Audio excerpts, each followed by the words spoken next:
আসসালামু আলাইকুম এভরিওয়ান। এই ফ্রাইডেতে আমরা সকালবেলা চলে যাই মিরপুরের ন্যাশনাল বোটানিক্যাল গার্ডেনে।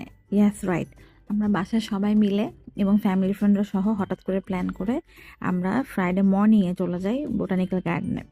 আমি তো অনেক বছর পরে বোটানিক্যাল গার্ডেন গেলাম। আমার তো খুব খুশি খুশি লাগছিল। এখন এন্ট্রি টিকিট করা হয়েছে মনে হয় 15 টাকা করে পার পার্সন। সো টিকিট কেটে ঢুকতে হবে। এবং ওখানে যে দেখলাম অনেক মানুষ হাঁটাহাঁটি করতে এসেছেন, অনেকে গ্রুপ করে ওখানে এক্সারসাইজ করছেন, অনেকে যোগা করছেন এবং অনেক বয়সের মানুষজন সেখানে হাঁটাচলা করছে। আমরাও ফ্যামিলি সবাই মিলে একটু হাঁটাহাঁটি করলাম। মোটামুটি আগের থেকে বেশ ক্লিন লেগেছে আমার কাছে জায়গাটা।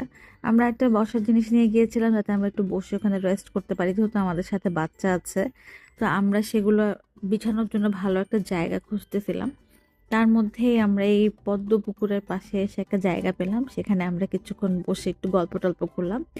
বাট হ্যাঁ, বোটানিক্যাল গার্ডেন যেহেতু অনেক বেশি এখানে গাছপালা আছে, তাই এখানে অনেক বেশি মশাও থাকে। সো আপনাদেরকে সেলফ প্রিকশন নিজেদেরই রাখতে হবে। বাট হ্যাঁ, অনেক দিন পর বোটানিক্যাল গার্ডেন যে আমার খুবই ভালো লাগছিল।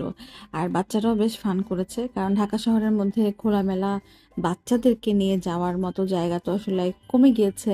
তো মাঝে মধ্যে এরকম পার্কে যদি বাচ্চাদেরকে নিয়ে যাওয়া যায়, তাহলে ওরা একটু ছুটোছুটি করবে, একটু গাছপালা দেখবে, তখন তাদেরও কিন্তু মনটা একটু ভালো লাগবে। শুধু যে বড়দের ভালো লাগে তা না, বাচ্চাদেরও একটা ভালো লাগা আছে, রিক্রিয়েশনের ব্যাপার আছে, সেই দিকটাও কিন্তু আমাদের খেয়াল করতে হবে।